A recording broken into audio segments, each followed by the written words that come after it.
سلام عرض ادب دارم خدمت اعضای گروه. خدا کنه جور صحتمند باشیم.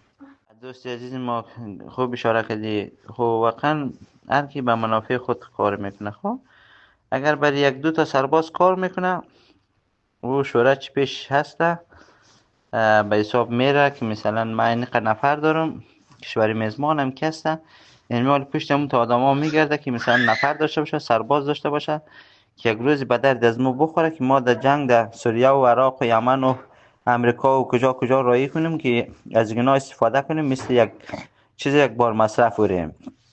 خب این کشور میزبان هم خود شما میفهمید که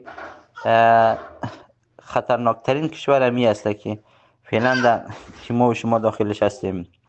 مردم ما افغانی ها آمده مثلا 50 سال 60 سال مانده فقط درش یک کتابچه داده، موتر در نام خود خریده نمیتونم، زمین در نام خود خریده نمیتونه.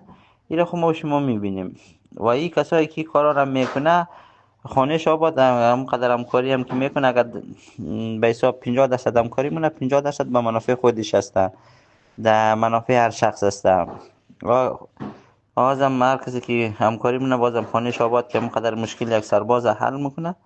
بازم ما خوشحال هستیم که مو به حساب بر جنرال باشه یا وکیل باشه یا به حساب سرباز باشه که مشکل یک نفر نظامی های ما شما که حل شد اونمو برای ما شما کافی است.